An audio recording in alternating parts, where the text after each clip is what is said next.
Hi, this is Abha from Adkali. Today, I welcome you to our first webinar, Thriving in a Dynamic Market, Strategies for Women Leaders in the Middle East. In this, we will explore critical strategies to empower women leaders in this rapidly evolving region. As we know that the Middle East has really evolved over the years. So we'll discuss some strategies about it. Our session will be guided by Ms. Ayah-El-Arief, an expert moderator with extensive experience in gender equity and leadership development in the Middle East. She also is the managing director of MENA Women Business Club. A big welcome to you, ma'am. Joining us as key speakers are Dr. Noura Abdelwahab, Senior Gender and Social Inclusion Expert, and Ms. Sohal Baklawy, an entrepreneur, a woman empowerment expert, and she adorns many hats, to say. All our panelists have made significant contributions to fostering female entrepreneurship and leadership across the region. Today, we'll share their expertise on securing funding, government support for women entrepreneurs, and empowering the Emirati women leaders. So please join us for a focused discussion designed to equip women with the strategies needed to succeed in the region's dynamic market. Aya, ma'am, over to you, ma'am. Thank you. Each one of them to give you a brief introduction about themselves before we start our interesting webinar today. Sure. My name is Noura Abdelwahab. I'm an international gender and social inclusion expert with more than 15 years of experience in working with gender assessments, climate finance. I worked with a number of organizations, regionally, internationally, like the World Bank, African Development Bank, AFD, UNDP, ILO, and FAO. And over the years, I managed to build a strong relationship with different stakeholders and active market players in the MENA region and Africa. I participated in the implementation and the design of the national program for employment called Forza program that provided self-employment opportunities for rural households, including women. That was also linked to the Takaful and Karama program, which is a conditional cash transfer program in Egypt. I've worked in assessing and designing gender climate finance programs for a number of financial institutions and development financial institutions in Egypt, and also helping in designing climate finance initiatives in Africa. I am a gender expert by training, but my background is economics. I have a PhD degree in economics from Cairo University and a master's degree in economics from Nottingham University. It's a pleasure to be with you, of course, Ayah. Thank you. It's very exciting to have you, Noor, actually. I'm very proud when we have you in our meetups and webinars. So thank you so much for today. And then we have Sohal Baklawy. So can you give us a brief about you, Sohal? Briefly, Anna Sohal Baklawy. Do you want me to speak in English or everything yes. English? English, yeah, okay. English, yes. So I'm Sohal Baklawy. I come from a multicultural background. I have a master's degree from Cardiff in strategic businesses and strategic alliances. I have a doctorate from John Salton, a UK-based school in entrepreneurship, specialized in women in social entrepreneurship. I am the founder. I wear 4 different hats, or actually 5 different hats. I am the founder of Businessita, the psychology, social, and women empowerment platform. I am a board member for an NGO in the States around women economic empowerment called the International Alliance for Women. I am a chapter director for Startup Grind New Cairo chapter, and I am a partnership and communication director for MENA Women Business Club.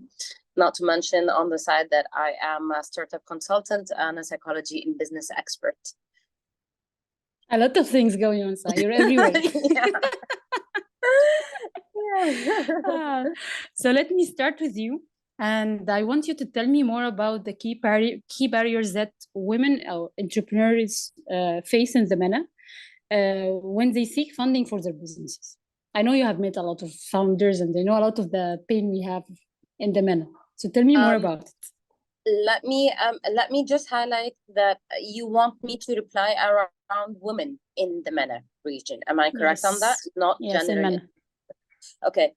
So basically what happens is women by nature are more around calculated risk, and they will not ask for an investment until they feel that they are secure enough to go in the risk for investment. So that's one barrier.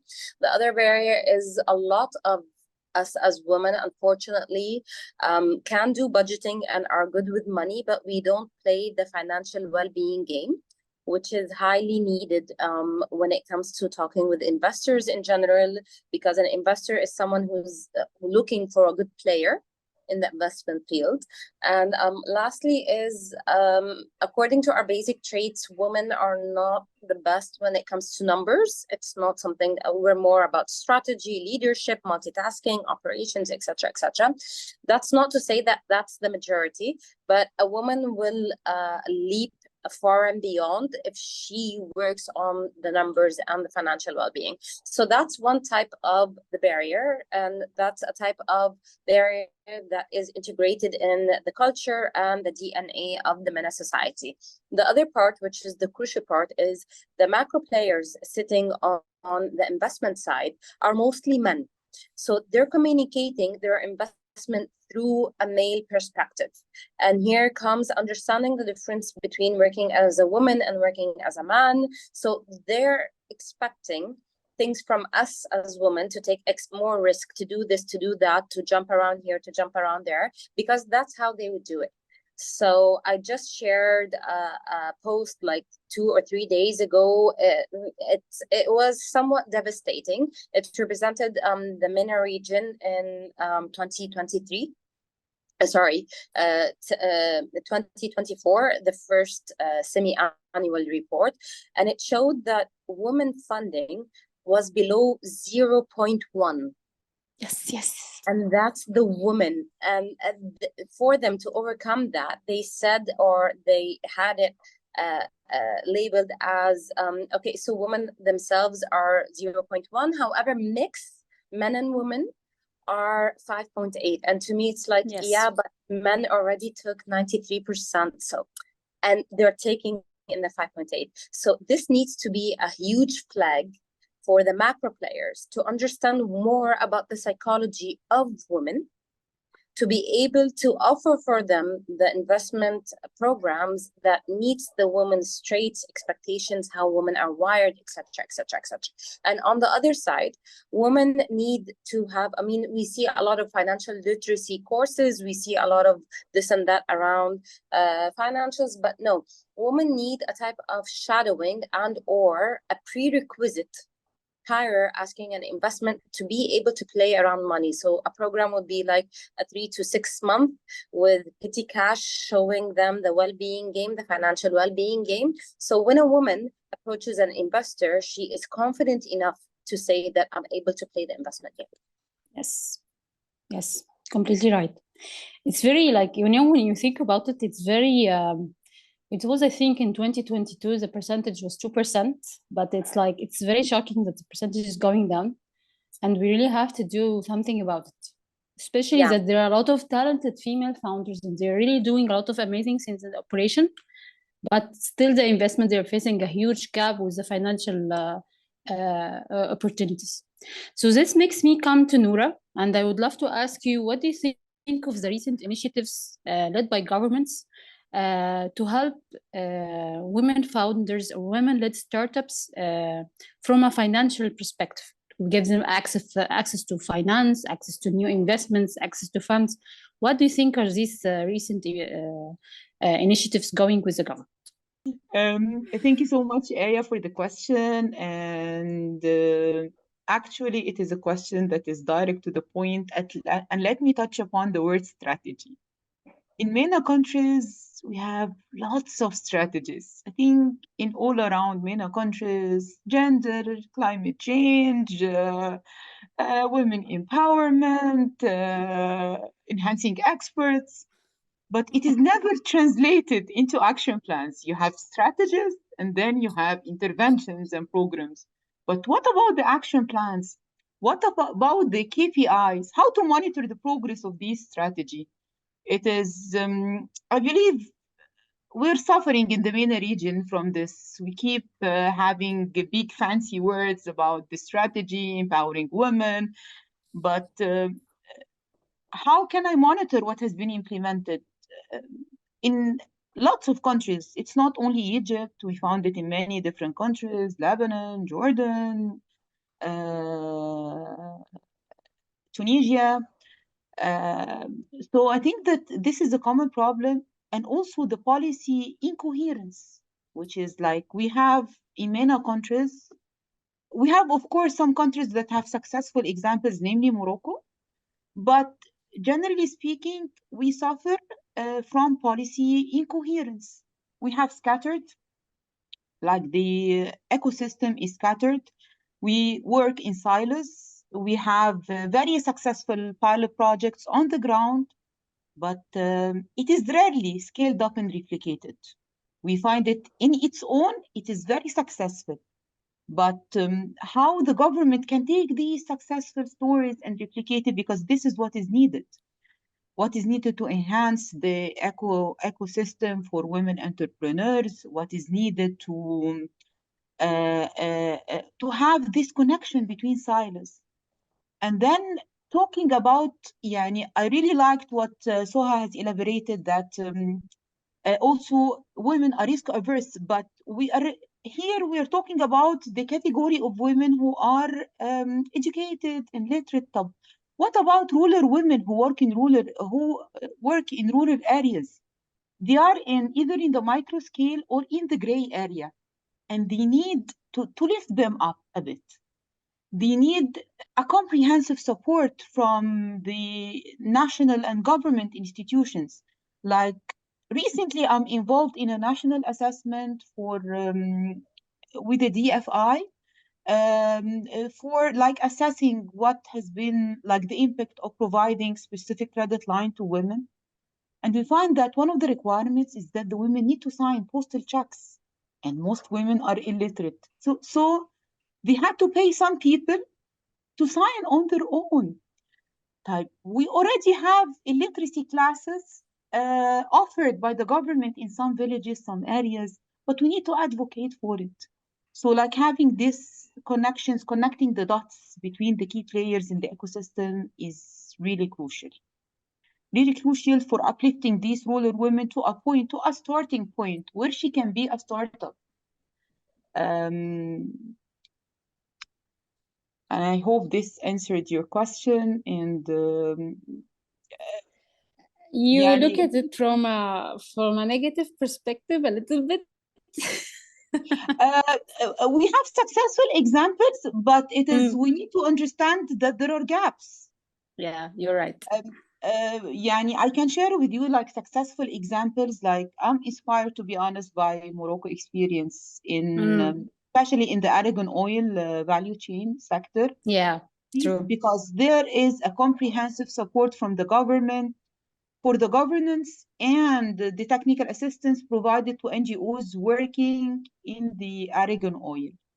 So this is a comprehensive support offered by the government through development partners that are implementing this program that helped these women to establish cooperatives and then transferred these cooperatives to private sector companies that are able, through technical and business skills, these companies managed to get bigger, grow, and export to the EU. They are now processing. I have seen personally some companies, some of these women in a fair, an exhibition in Agadir. They're producing an amazing product and they're exporting to the EU, which under brands, Moroccan brands. And so I think that this is the difference. We have really successful examples for holistic support, but we need also to understand where we are in other countries and maybe benefit from the lessons learned from successful countries in the region. Let me emphasize more on what you said. I want to share something. I know it's part of it, but it's not all the whole. But for example, in Egypt, okay, so I started my startup when I was 21 years old, okay? It was very hard at that time. There was no support for women at that time at all in Egypt. The ecosystem was just starting. But the thing is, I do believe that the Ministry of Information Technology in Egypt, they started to change their strategy and they started to put implementation plans for startups, and they started to have some focus on women, some focus. So, for example, 5 years ago, I would agree with you that there was nothing there. But now, for example, the ministry itself started to empower these founders that, okay, come to us, we'll give you places to work, we're going to give you co-working space, we're going to give you for example solutions for your tech products, we're going to give you mentoring and trainings, we're going to give you access to international investors. So they started to work, and of course one of them, I mean, two programs that joined Egypt recently with the ministry, and I'm sure you know about them, like for example Plug and Play and 500 Global. Before, we wouldn't imagine that these international investors would come and have headquarters or hubs for innovation and for startups in Egypt. And to have a focus on women, we didn't see this before, and we saw it clearly in Plug and Play. For example, there's a certain criteria that we have to have female founders. We encourage female founders to come, and we want them to have access to our network. So maybe there are some things, even in UAE, I do believe there was a charter for the Women Charter Association or something for business women. And actually, this association was able to help female founders to be connected with the government and to be connected to get funding. So there are some small examples, as you said, but I do believe we are working better than 10 years ago, for example. There is a progress. Hopefully it will be much faster, but hopefully we'll see. So I'll come back now to Sohal, and I want you to give us your reflection about how do you see local investors when they come to see and look at the pitches for women in Egypt, for example, and how do you see it from the international side, like international investors, how they look at it, how do they play in supporting these women, and if you know specific funds that are going for women, please mention it as well. Well, first of all, there's not much difference between national and local local investors looking at women startups. Investors usually don't focus more on the gender as much as they're focused on may the best person win. Which is, I mean, looking from their perspective, it makes enough rationale. I mean, if we're doing something, we don't care if man or woman win, we care may the best person. And here comes the part where us as ecosystem enablers need to play around that, and supporting organizations like USAID, like DAI, etc., that they need to understand, because it's them who can offer or provide or guide us with the funds that we are able to go and work with women who are not the best man yet or the best person yet to win, and get them to be the best person to win. Because investment, from my point of view or from my perspective, is journey based, and it cannot be hit and run. It cannot be, you know what, we gave you 3, 4, 5 master classes around that, now you should be qualified enough to work around this or that. So that's one thing that I believe would help around that. However, international women investors are more active on the pipeline, and they have an extra edge when it comes to women investment. So basically, if I'm pitching in front of people here in Egypt, local investors, men and women, I'd be looked the same. If I'm investing or if I'm pitching in front of international investors and they have a pool of women investors, they may pick me even though I'm not the best person, but because there are similar patterns that they have walked through and they understand where I'm going and where I might be. And I know that here there's TIA angels around women angel investment. There are, I think, something else. The thing is, the funds that are granted, again, they're granted from a male's perspective for the women. So we're basically in the loop. And maybe I'm a bit with Noura on this one. When she was listing, I mean, the first thing to do when you solve a problem is you look at the blind spots. We're not saying that there's no progress that's happening. We're saying people are doing it better. Let's get it better. Especially that Egypt is leading the MENA region's entrepreneurial ecosystem. And the talents, I mean, I'm not sure the actual statistics of women entrepreneurs in the Egypt ecosystem, but we're also one of the highest ecosystem that has women close to men. I think it's 30 something to 60 something, or almost 40 to that. So we have enough resources, pools, and with everything that's happening around the economy, with everything that's happening around the fluctuations, with our demographic location, and lastly, with our integrated or in-house resources, we are capable of getting bigger goals. It's just the execution part of it. And honestly, as Soha, I was reached out a couple of years ago to build a pipeline of women investors with a Swedish leading ecosystem enabler. And my concern then was women want to invest, but women want to invest a risk-free investment. And that's not how investment goes. So before going that, we need to educate women that investment is a game. It's very normal that you lose and win. In fact, the more loss you gain, the better player you become. And it's just a work in progress. So what I'm trying to say is, are there national and international funds focused for women? Definitely. They're mostly driven by the macro players. But the problem is not in the funds anymore. The problem is in the lock or the gap between what they're providing and what we are, or what women are waiting to receive. And here it's basically a huge pipe hole that needs to be worked on. Actually, what you were saying was very interesting, but I wanted to have a reflection here as well. Okay, so how do you see the difference between the ecosystem in Egypt for women and the ecosystem in Saudi Arabia? An ecosystem And I want to add something here all, because, okay, so you know that the tech startups in Saudi, the number of female founders who get investments are much higher than men. And this is the highest percentage in a huge region. So why Saudi? What's happening there, and why especially women are able to get funds from there? Well, this is a recorded session. yes. I'm going to try to be as delicate as possible. What's happening in Saudi Arabia, it's more like the rebirth of women. I mean, they have been locked down for so long. So it's their right for them to have the first wave of excitement, and they are not calculating a lot on, are the women really equipping this or around that? Are the women, I'm not saying that they're not doing the math behind the investment, but I'm saying they're more excited around the buzz of women freedom rather than actually what's happening on ground. So this is one factor.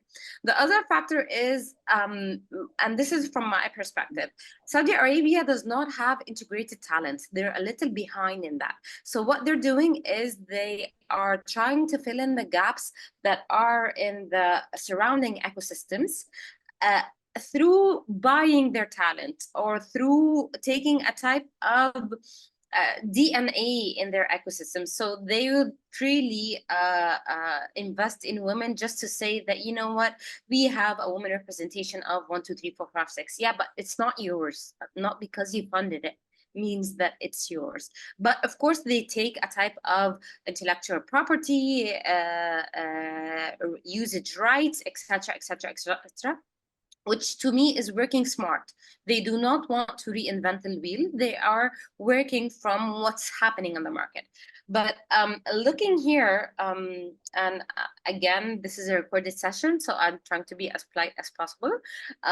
So please, just a red flag if you see me need to be more polite. What's happening in Egypt's ecosystem is we are resilient by nature, and yes, there is a governmental focus on entrepreneurship, but women in entrepreneurship is not a priority. And that is basically, to cut it in a nutshell, they want to have women, yeah, but you know what, we have bigger problems, let's focus on bigger problems. And because women have been in the scene for so long, so we don't have the buzz around, you know what, yeah, I'm working around AI, or I'm working around that, while other cultures are desperate for such a buzz.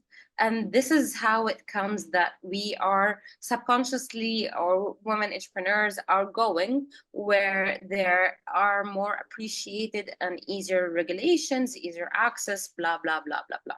So I hope this يعني fits in with your reflection. Being polite. يعني I love your honesty, Sohal. But also, okay, so I have also my own opinion on this, and this will come to our next question with Noura. I wanted to ask her how effective can government programs actually promote women entrepreneurship in MENA region, okay? The thing is, what I do see in Saudi is that actually the government also push hard that we want these startups, we want a number of female founders. We have a lot of initiatives to give to these founders. We have a lot of money and we want to give it to female founders. So the stigma that you see here, for example, in the rest of the region, is that it's always added behind. We have to, okay. So what do you think? What do you think, like, can initiatives and programs for the government really empower these women, as we saw in Saudi, for example? Yes, but there is a starting point that we need to realize, and I would like to reflect on Soha's comment that women entrepreneurs, there is a focus on entrepreneurs by the government with no specific focus for women. So, and this is most of the financial institutions and the institutions that don't have women targets, like in training programs or in awareness.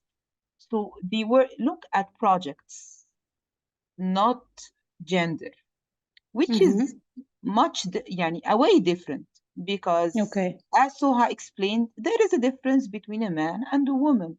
Women are more risk averse from the investor side and also from the entrepreneur's side, from the startup side. So we need to understand, we need to be more conscious that we're dealing with two different mentalities, and we need to tackle them differently. The perception from the government is that gender means sex disaggregated data, like the number of women receive training. This is gender, and we have enough. We don't want to hear about gender. But it is a way more. It is a way more than the number of women who receive training or the number of women who has projects. I echo Soha's view that it is a journey. We would like to take the woman from the ideation stage and work with her closely, whether it's through a government, whether it is through a program, but it is a journey. You need to understand that it is up and down.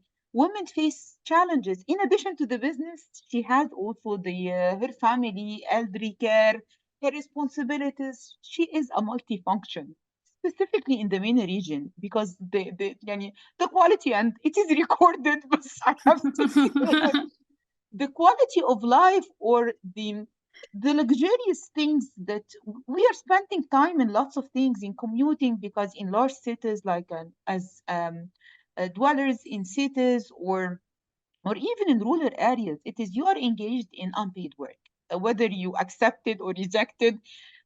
A big part of your day is dedicated to this.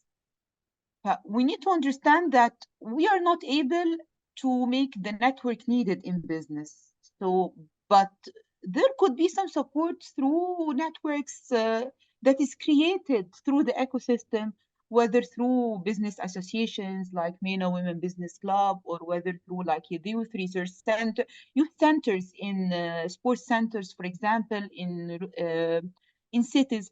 Creating, and I keep advocating for this. We need to create a safe and trusted space for women in different locations.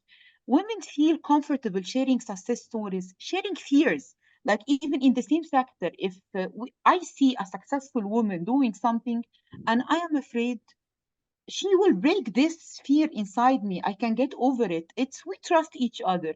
So I believe a lot.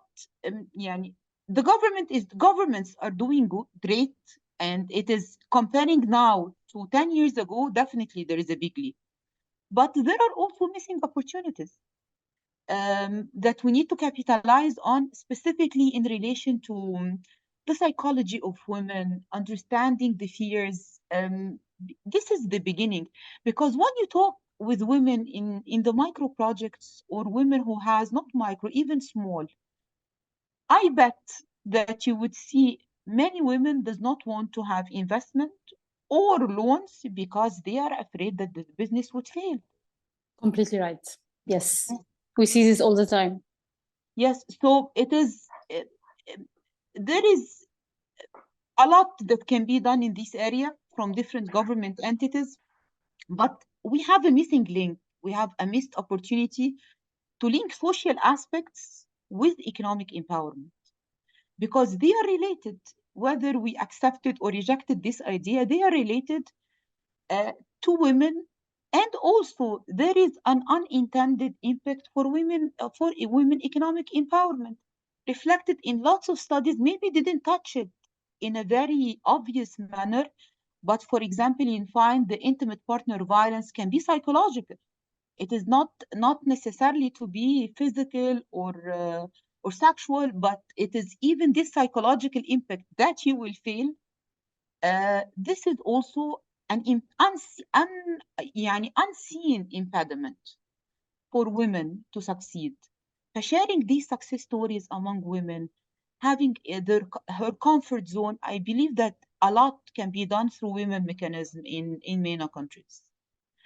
Linking the work of the women mechanism or the ministries of women to the entrepreneurial system, not just in terms of having a hotline or reporting about incidences, but creating this safe space.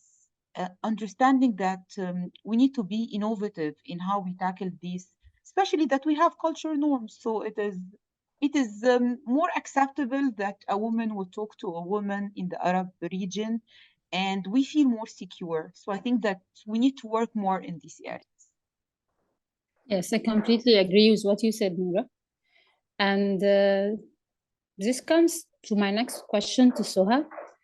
What is the impact you see for the culture and societal attitudes towards women in business?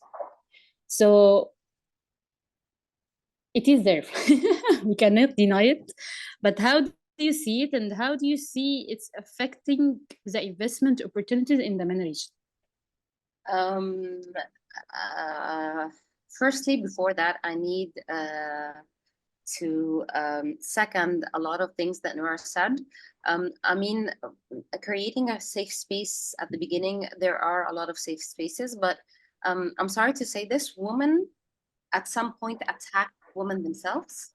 It's not direct attack as much as it's the society, culture, beliefs, values that women integrate into the second and third generation. So for example, I was mentoring someone today, and she's a 24-year-old and she wants to be this and that, but then in her dreams or while talking with her, she was saying today, but there might be an engagement soon, so I don't want to work on something big, because if he's here, I might get this, and mama says this and that. And I'm like, no.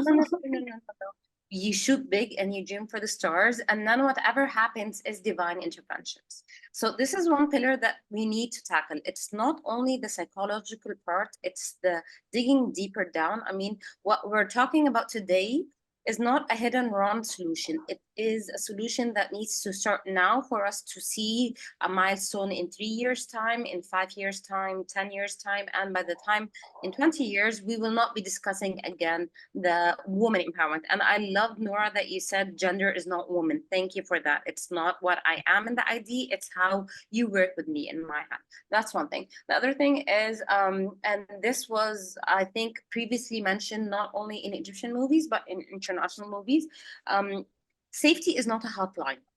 safety is a place where I can come and say, I have trouble, help me.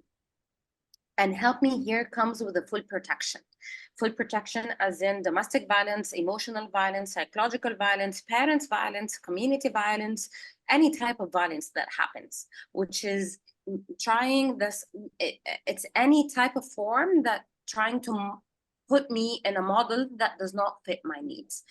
And this is another thing that we need to tackle before discussing women entrepreneurs. Okay, why at the beginning did I not click a lot with the safe space? Because once a woman reaches a type of liberation or has educated her mindset and herself and has the courage to play a regular game, a business game, then here the only fine tuning that we need to do would be to guide her through the business process, to guide her through the financial process, to guide her through this and that. And people think and look at investment only around money, when actually investment is more about business readiness rather than business readiness, one pillar, investment readiness, second pillar, and Another, yes. around the character itself. So women fear that they don't want to ask for investment because they're stuck on investment and business readiness parts.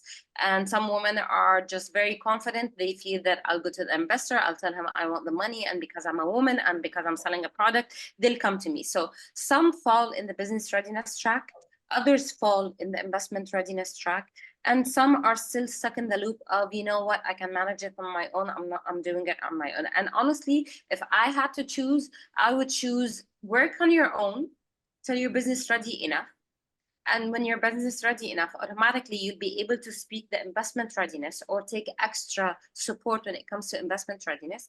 And investment is not a core for launching the business. It is a luxury for expanding the business. So unless you are mature enough to receive that level of luxury, I would advise you not to go for it, because it's not how the investment game is played.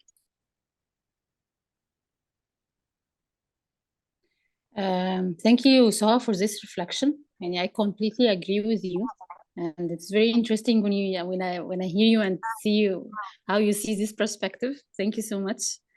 And now, let's go deeper into governmental side with Noura. So I would like to know, how do governmental policies in many countries align with the international frameworks for women empowerment and economic participation?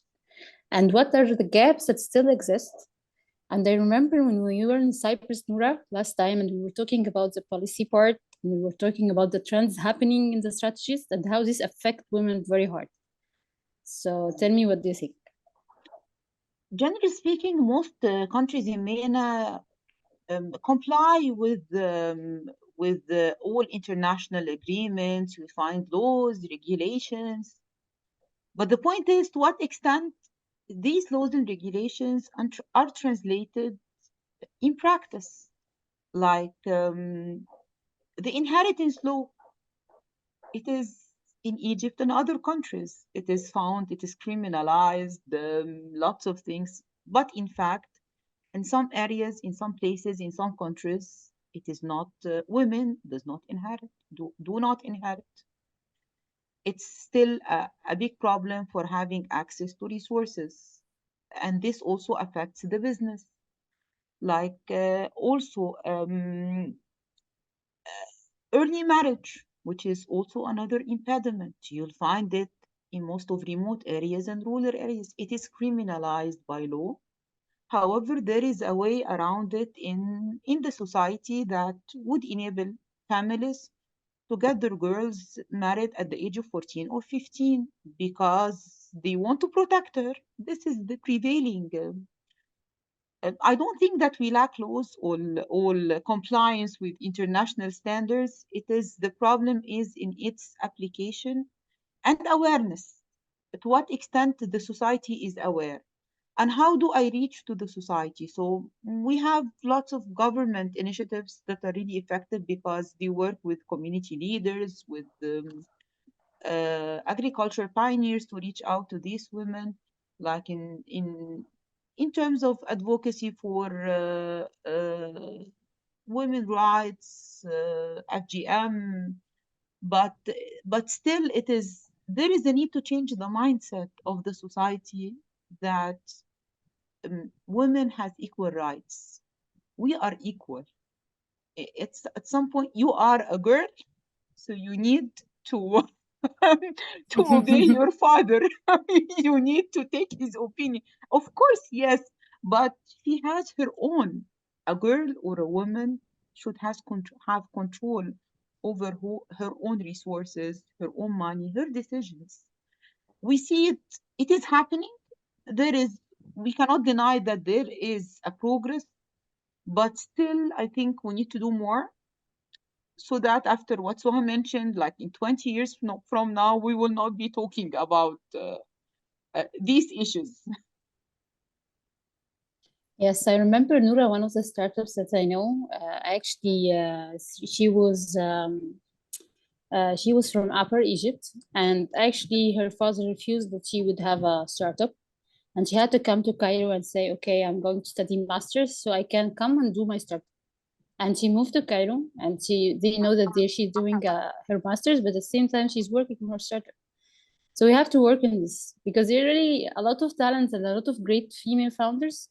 And it's a shame that the people can't see what they're doing and what they are doing. So it's like, yeah, give us a chance to shine.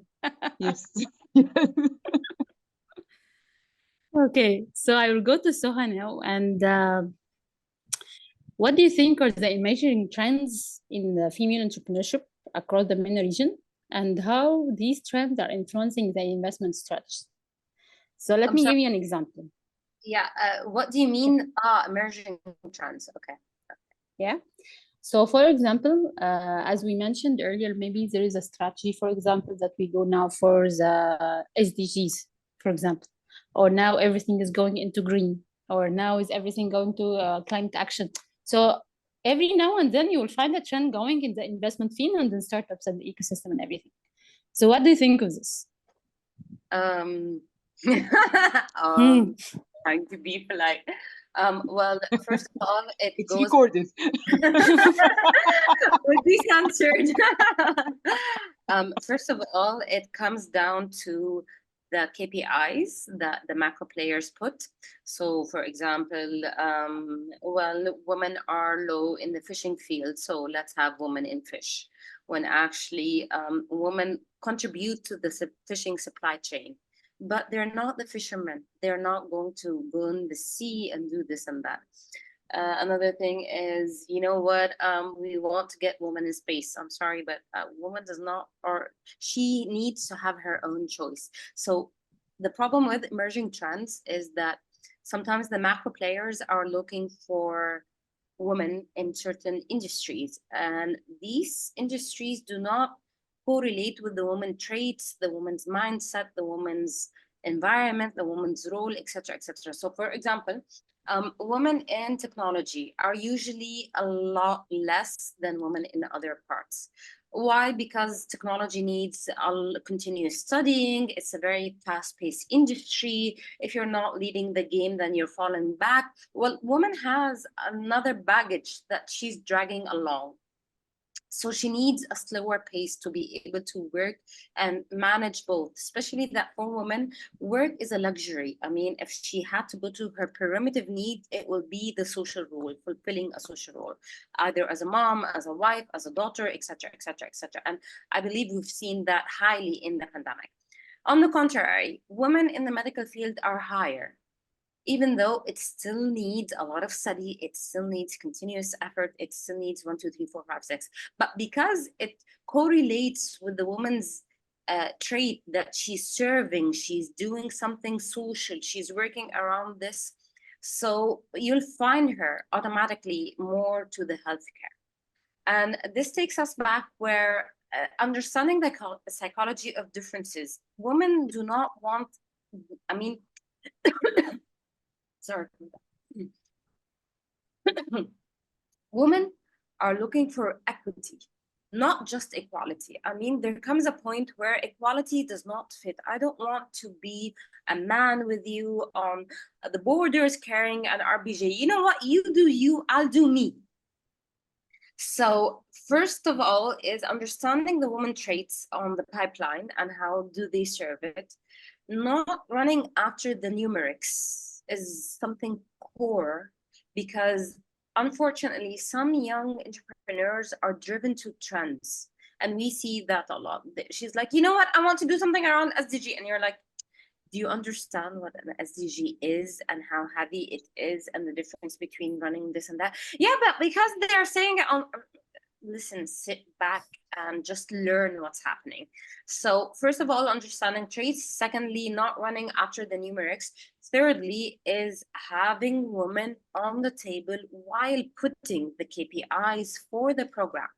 So if, for example, while putting the KPI for women fishermen, if someone had said, you know what, we've investigated, we did our research, and women are in the supply chain, but they're not in the sea, then we would have women in fish, but they're not the way you want to put it. Same thing, or a similar example is in agriculture. We don't have enough women in the agribusiness. Yeah, guess what? Women play 60% in the supply chain. Not as farmers, but in the supply chain. We complete one another. We don't compete. I don't want to be a woman farmer. I want to do my part in the supply chain. So that's my problem with the emerging trends. Are people starting to listen? I think they are, but they're listening just because they're forced to listen. I mean, I have not seen actual active listening that has contributed to the KPIs of the trends or the direction that the macro players are doing. Thank you so much, Soha. It was very insightful. Let me go back to Noura, and if you'd like to say a last word and like a piece of advice for also the female founders that are watching us now, what would you say? I would like to just reflect on what Soha mentioned regarding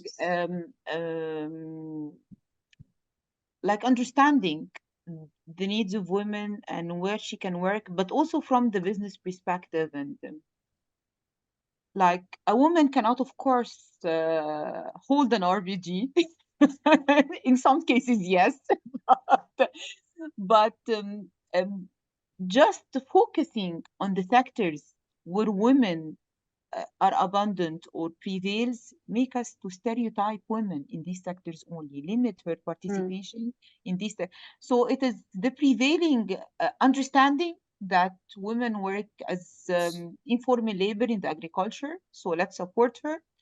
A woman work in the agribusiness and the textiles. So these are the prevailing sectors. So let's support her in these sectors. But what about other sectors that she can enter, like the green sector? But she needs coaching, she needs mentoring, she needs someone to tell her like business models, where you can work, where would be your value added. Taking into consideration all of the social aspects, all of the mobility issues, all of the culture norms, but definitely she can fit. Like in the fishery sector, yani women work as retail street vendors, but lots of ideas on how to formalize her business, how to equip her with new equipments, maybe having a biogas units that can be installed to grill the chicken, or using electricity. Some sort of this support would help her. So it is not necessarily that we limit and focus women on these issues. Last, like advice for women entrepreneurs and women startup is get over your fears. It's the future is in front of you. You need to get over your fears and just take some steps, some serious steps for your projects, for growing your business, and hopefully that will be there to support if needed. Thank you, Ayah, so much. Noura.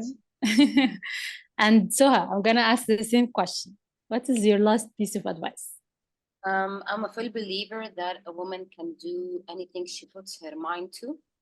I know that getting over your fear is a bit cliche. It's of course not easy said, not easy done as said. The thing is, for me, don't let anyone create a model that and force you to fit in it. You do you, regardless of what you want. You need to do you. And when we say here that you need to overcome your fear, we understand it is challenging, and if you have kids and strict parents and tight society, it's even harder. But the pathway through it is for you to stay perseverant and get a support community. And a support community takes us back to Noura's talk, where it's not a hotline. It needs to be a space where I can say, you know what, I'm coming with my kid, I'm coming here, I'm staying on a year or 2 years to launch the business. Support me, feed me, protect me from whoever is putting a threat on me, either physical, psychological, etc., etc., etc., and then take the leap. So it's a three-way factor, but two of them are in the woman herself. And I always say that to any woman entrepreneur: if you're not willing to put your effort and fight for your own problem, no matter what we do, we won't be able to help you. So I need, as an ecosystem enabler and as macro players, we need to see you paving or powering through concrete, and we'll be able to, or we'll do our best to snatch you out of that concrete. Until then, you're stuck where you are. If I try to help you and you're not doing the work, I'll step back. You know what? There are other women who are more committed, that I can see the effect and the help, and they are willing to power through. So basically, it's that in a nutshell. And lastly, again, over and over, I cannot emphasize, I mean, men are not bad. They come with their own values, yes, but guess what? They've been raised by women. So again, I always say women empowerment starts with a woman and ends with a woman. But if you don't know who you want to be, you're easily manipulated to fit in any model that they put for you. So as women themselves, understand who you are, what you want to be, dream big, be perseverant. And if even us as people cannot help you, so I'm sure there will be divine interventions that will help you get out of that. Thank you, Sohal, so much. It's a lot of reflections happened today, and I'm very happy with the advices you said, you and Noura. What I always see when I work with startups, it's like it's always a lack of confidence. So sometimes these startups are doing an amazing work. They have a huge production line. They have an amazing awards happening. They have great products, but they still have a very low self-esteem, and maybe they don't see the good that they have done. So it's just also, it comes to be back that network is the most important thing for a female founder. You have to find your support system. You have to find people who will promote you, people who bring you new investors, people who will be excited about the news that you'll have. So this is what happened to me, and this is what happens to all the startups that I have been seeing.